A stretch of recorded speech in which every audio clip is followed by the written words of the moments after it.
numbers have gone way up as a team. What do you attribute that to?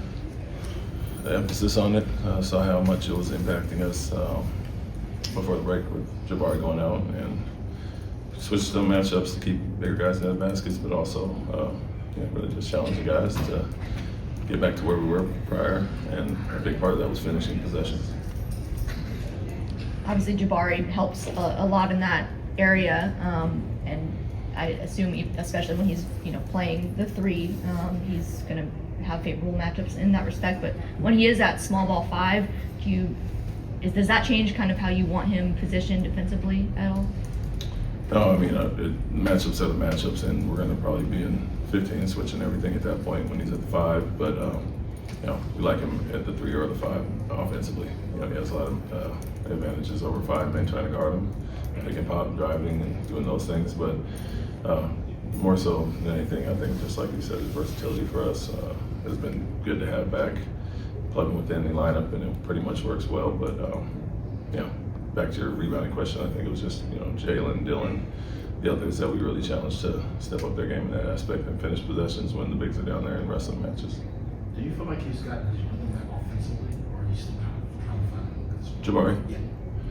It came out with a good first game, made shots. The second wasn't as good, and back-to-back, first time playing in a while, so maybe he was a little tired in the Utah game, but was picking his spots, and as always, when it's equal opportunity, we're just flowing, and some guys can have advantages and some guys won't at times, but he has to find ways to impact the game. Like we asked Dillon and the guys that we don't get a ton of plays calls for, and I think he's done a better job of doing that, getting out of transition, hunting his shots, and then relocating or going to the offensive glass. Kind of following up on Dillon, he's having quietly one of his best seasons of his career. But of course, when you brought him in 2023, it wasn't exactly a popular decision. What was kind of your mindset going into bringing him into the team? And also, as far as what did you believe? Why did you believe that he would be a good fit for the team? Well, I mean, he's been maybe our most consistent guy throughout the whole season from a shooting aspect, and then obviously what he brings on the other end. It might not have been a popular decision outside of here, but we all were on board with that, and myself getting hired in the front office, and so very happy to have him. But to answer your question, it was what he brings to the team every night, him and Fred, a change of mindset, professionalism, takes care of himself, his body, and goes about his business every day and every game. And so we knew it was a role model for our young guys to see that on a daily basis. But the toughness edge and, like I said, shift in mentality for our unit, our team, was big to have those guys, and he was kind of head of the snake as far as that. How important has his offensive ability been? I think the general public knew what you would get from him defensively, but he's had so many games where his shooting has made a difference. Yeah, he's worked hard at it. We do put him in a position to get a little more look, get a few more looks here and there. I think not just asking him to play on one side of the ball. Understanding what Fred and Alpy and Jalen could do to get guys shots. He's done a great job relocating, hunting the shots, and like I said, similar to Jabarari, we're not going to call a ton of play calls for him, but he finds a good way to impact the game and find the shots. And so I think at times he was probably asked to do way less offensively, and we're encouraging him to be aggressive on that end when he has a mismatch. A lot of times the porous defender on him, and we want him to take advantage of that. So build his confidence up there, and not just ask him to play defense only, but 100 shots, and obviously see it with the career high numbers from 3.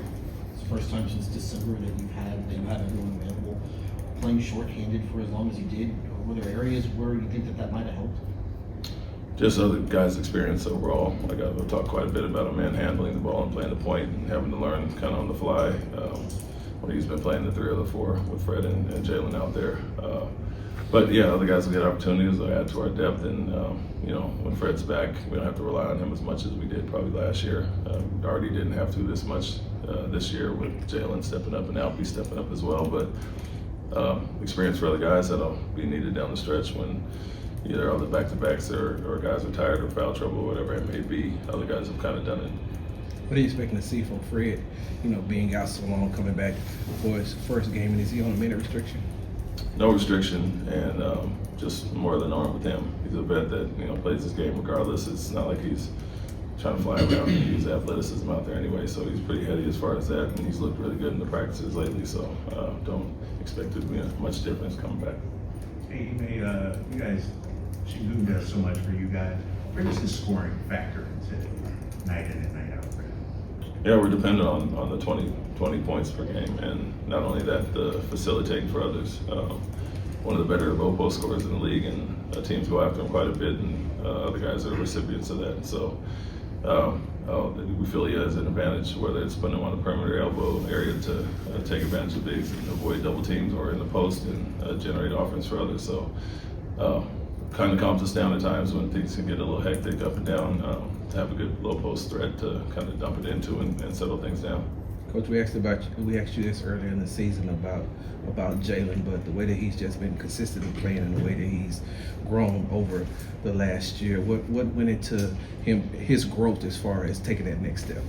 Understanding defenses and reads and those things, all the subtle things that you have to do to be a good scorer. It's not just relying on making jump shots or getting to the basket. He's doing a little bit of both, but also facilitating for guys, making the right reads and not shooting as much in the crowd. So simply understanding they're coming after him with blitzes, or when they're showing the crowd getting off the ball and letting other guys eat it off that, and then that opens everything up for him. And so little by little, you've seen it, ups and downs last year, but I think he did really good to start this season. And now it's kind of an afterthought that he's going to come out and do what he does on a nightly basis, which is what we love about it.